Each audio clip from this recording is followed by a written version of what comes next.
வணக்கம் வியூவர்ஸ். ஸ்ரீமத் பாகவதம். ஸ்ரீமதி கீதா வீரராகவன் எளிய தமிழில் எழுதிய ஸ்ரீமத் பாகவதம் பகுதி 229 காண்போமா? இடைச்சிறுவர்கள் மற்றும் கன்று குட்டிகளை பிரம்மா கவர்ந்து செல்லுதல். பகவான் ஸ்ரீ கிருஷ்ணர் தனது நண்பர்களை உணவருந்தச் சொல்லிவிட்டு அவரே மாடு கன்றுகளை தேடிச் செல்கிறார். இது பகவான் ஸ்ரீ கிருஷ்ணருடைய அகாரணமான கருணையாகும். பரீட்சித்து ராஜனே, பிரம்மதேவர் பகவான் ஸ்ரீ கிருஷ்ணர் அகாசுரனை கொன்று அவனுக்கு முக்தி அளித்ததைக் கண்டு ஆச்சரியமடைந்தார். இப்பொழுது தன்னுடைய சக்தியை காட்ட விரும்பியதுடன் கிருஷ்ணரின் சக்தியையும் காண விரும்பினார். அதனால் கிருஷ்ணர் இல்லாத சமயம் பார்த்து பிரம்மா எல்லா சிறுவர்களையும் கன்றுகளையும் வேறு ஒரு இடத்திற்கு எடுத்துச் சென்றார். கன்றுகளை தேடிச் சென்ற கிருஷ்ணர் அவற்றை காணாது திரும்பி வந்தார். அங்கு இடைச்சிறுவர்களும் காணாமல் போய்விட்டதை கண்டார்.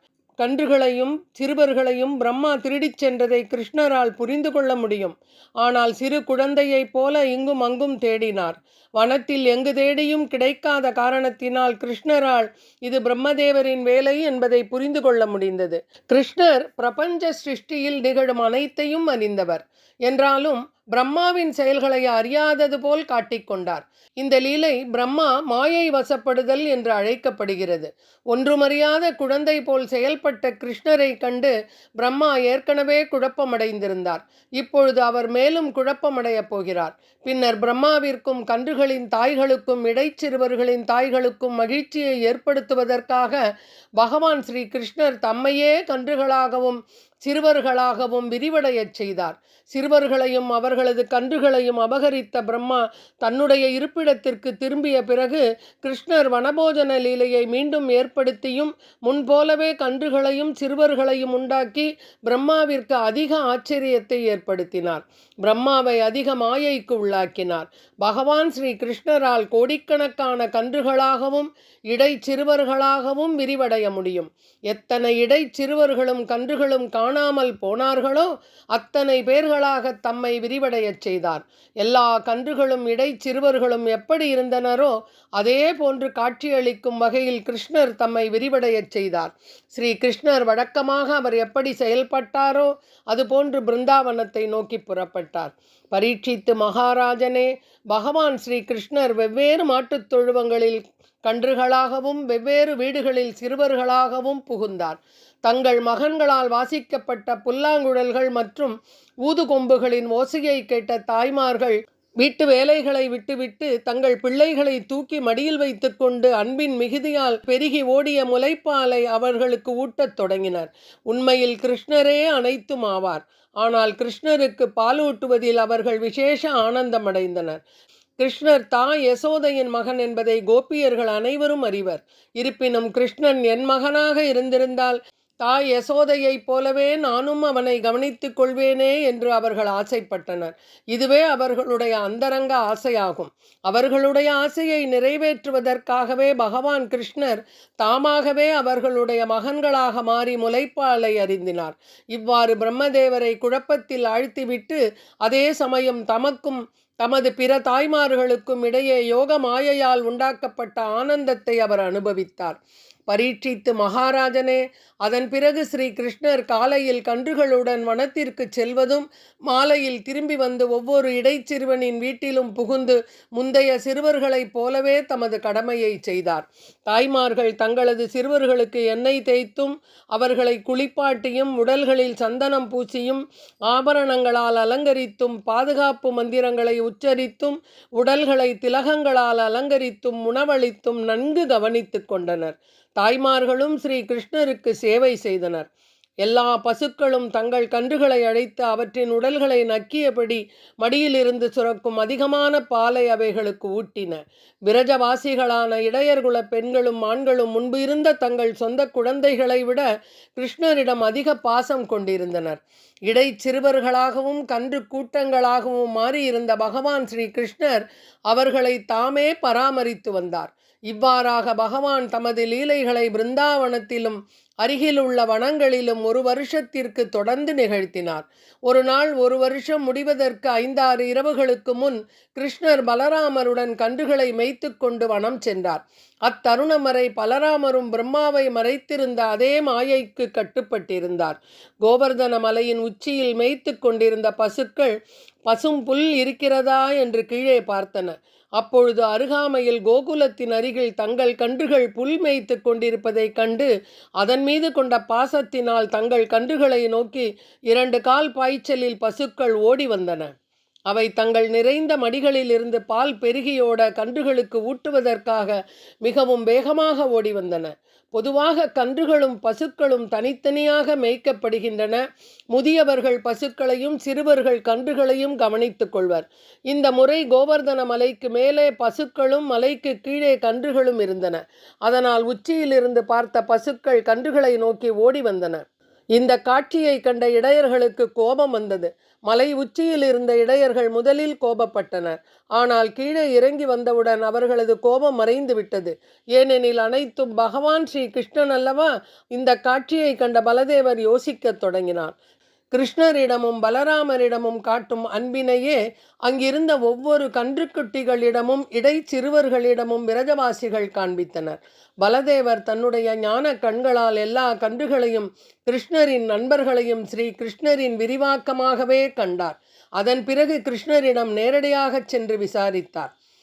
பகவான் பலராமரால் இவ்வாறு கேட்டுக்கொள்ளப்பட்டதும் கிருஷ்ணர் நிலைமையை விளக்கினார். பலதேவரும் அதை புரிந்து கொண்டார். பிரம்மதேவரது கணக்குப்படி நொடி நேரம் அங்கிருந்து சென்று மீண்டும் திரும்பி வந்த பொழுது மனித கணக்குப்படி ஓராண்டு காலம் கடந்துவிட்டது. இந்த கால கணக்கானது ஒவ்வொரு கிரகத்திலும் வேறுபடும். பிரம்மாவின் கணக்குப்படி 1 நொடிக்கு பிறகு சிறுவர்களையும் கன்றுகளையும் அவர் அபகரித்து சென்றதால் ஏற்பட்டுள்ள விளைவை காண பிரம்மா திரும்பி வந்தார். தான் விளையாட்டாக இப்படி செய்தாலும் அவருக்கு இந்த செயலை நினைத்து சற்று பயமும் இருந்தது. எனவே நீண்ட காலம் தாமதிக்காமல் 1 நொடி பொழுதில் அவர் திரும்பி வந்தார். இவ்வாறு திரும்பி வந்த பிரம்மா கன்றுகளும் பசுக்களும் இடைச்சிறுவர்களும் முன்போலவே கிருஷ்ணருடன் விளையாடி கொண்டிருப்பதையும் கிருஷ்ணனுடைய யோகமாயையின் செயல்பாட்டினால் அதே லீலைகள் நிகழ்ந்து கொண்டிருப்பதையும் கண்டார். பிரம்மதேவர் முதலில் வந்து சிறுவர்களையும் கன்றுகளையும் கவர்ந்து சென்ற நாள் பலராமனின் பிறந்த நாளாகும். அவரது தாய் ரோகிணி சாந்திக ஸ்நானம் எனப்படும் அபிஷேகச் சடங்கை செய்வதற்காக அவரை கிருஷ்ணருடன் அனுப்பாமல் வீட்டிலேயே வைத்து கொண்டாள். அதனால் பலராமர் அப்பொழுது பிரம்மாவால் கவர்ந்து செல்லப்படவில்லை. ஓராண்டிற்கு பிறகு பிரம்மதேவர் மீண்டும் திரும்பி வந்தார். இந்நாளும் பலராமரின் பிறந்த நாள் என்பதால் மீண்டும் அவர் வீட்டிலேயே வைத்து கொள்ளப்பட்டார். எனவே கிருஷ்ணரையும் எல்லா இடைச்சிறுவர்களையும் பிரம்மா கண்டார். பலராமர் அங்கு இல்லை. பிரம்மதேவர் எண்ணினார், கோகுலத்திலிருந்து அத்தனை சிறுவர்களையும் கன்றுகளையும் நான் என் மாய படுக்கையில் உறங்க வைத்திருக்கிறேன். இன்று வரை அவர்கள் இன்னும் எழவில்லை. அப்படி இருக்க அதே எண்ணிக்கை உள்ள சிறுவர்களும் கன்றுகளும் ஓராண்டு காலமாக கிருஷ்ணருடன் விளையாடி கொண்டிருக்கின்றனர் என்றாலும் எனது மாய சக்தியால் மயக்கப்பட்டு இருப்பவர்களிலிருந்து வேறுபட்டவராகிய இவர்கள் யார்? எங்கிருந்து வந்தனர் என ஆச்சரியப்பட்டார். தான் யோசித்து பார்த்தும் பிரம்மதேவரால் யார் இந்த சிறுவர்களில் உண்மையானவர்கள் யார் அல்லாதவர்கள் என அறிய முடியவில்லை. உலகத்தையே மயக்குபவனான சர்வேஸ்வரனை பிரம்மதேவர் மயக்க நினைத்தார். கடைசியில் தன்னுடைய மாயா சக்திக்கு தானே மயங்கி போனார். இவ்வாறு பிரம்மா சிந்தனையில் ஆழ்ந்திருந்த பொழுதே எல்லா கன்றுகளும் இடைச்சிறுவர்களும் நீல நிற மேனியுடன் மஞ்சள் பட்டாடை அணிந்த விஷ்ணுமூர்த்திகளாக மாறினர். பிரம்மா தன் சொந்த சக்தியை பற்றியும் கிருஷ்ணனின் எல்லையற்ற பெரும் சக்தியை பற்றியும் யோசித்து கொண்டு ஒரு முடிவிற்கு வரும் முன்பே திடீர் மாற்றத்தை கண்டார். அவர்கள் அனைவருக்கும் சங்கு, சக்கரம், கதை, தாமரை ஆகியவற்றை ஏந்திய 4 கரங்கள் இருந்தன. அனைவருடைய தலைகளிலும் கிரீடங்கள், காதுகளில் குண்டலங்கள், கழுத்துகளில் வனமாலைகளும் அலங்கரித்தன. அவர்களது வலது மார்பின் மேற்புறத்தில் ஸ்ரீதேவியின் அடையாளம் இருந்தது. அவர்கள் தங்களது கைகளில் கடகங்களையும் சங்கு கழுத்துகளில் கௌஸ்துப மாலையையும் முன் கைகளில் கை வளையல்களையும் அணிந்திருந்தனர். கணுக்கால்களில் காப்புகளுடனும் பாதங்களில் ஆபரணங்களுடனும் இடையில் அழகிய கச்சைகளுடன் காணப்பட்ட அவர்கள் காண்பதற்கு மிக அழகாக இருந்தனர். பிரம்மா முற்றிலும் குழப்பத்திற்கு ஆளானார். பிரம்மனின் நிலையை புரிந்து கொண்ட பகவான் ஸ்ரீ கிருஷ்ணர் அந்த யோக மாயை திரையை அகற்றினார். எவ்வளவு முயன்றும் பகவான் ஸ்ரீ கிருஷ்ணரை அவரால் புரிந்து கொள்ளவே முடியவில்லை. உயிரிழந்தவன் உயிர் பெற்று எழுவது போல் பிரம்மதேவர் எழுந்தார். மிகவும் சிரமத்துடன் தன் கண்களை திறந்த அவர் தன்னையும் பிரபஞ்சத்தையும் கண்டார். உண்மையில் நாம் சாவதில்லை. உறக்கத்தின் பொழுது நாம் செயலற்று கிடப்பது போலவே மரணத்தின் பொழுதும் சில காலத்திற்கு செயலற்ற நிலையில் வைக்கப்படுகிறோம். அப்பொழுது நம்முடைய எல்லா செயல்களும் நின்று விடுகின்றன. ஆனால் நாம் எழுந்த உடனேயே நம்முடைய ஞாபகம் திரும்பி விடுகின்றது. ஓ, நான் எங்கிருக்கிறேன், நான் செய்ய வேண்டியது என்ன என்று நினைக்கிறோம். இதுவே சூப்தோதித நியாய என்று அழைக்கப்படுகிறது. சுற்றிலும் நோக்கிய பிரம்மதேவர் மரங்கள் அடர்ந்ததும் மக்களுக்கு ஜீவாதாரமாக உள்ளதும் எல்லா பருவங்களிலும் சமமாக இன்பம் அளிப்பதுமான பிருந்தாவனம் தன் எதிரில் இருப்பதை கண்டார். பிருந்தாவனம் பகவானின் உன்னத வசிப்பிடமாகும். அங்கு பசியோ கோபமோ அல்லது தாகமோ இல்லை. மனிதர்களும் கொடிய மிருகங்களும் இயல்பாகவே விரோதம் உள்ளவர்கள் என்றாலும் அவர்கள் நட்புறவிலேயே இணைந்து வாழ்கின்றனர்.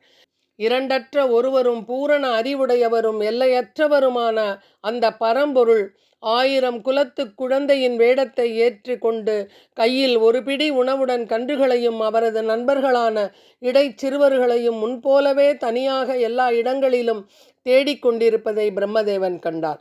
இதனை அடுத்து பிரம்மதேவன் செய்த செயல் என்ன என்பதனை ஸ்ரீமத் பாகவதம் பகுதி 230 காண்போமா? நன்றி, வணக்கம்.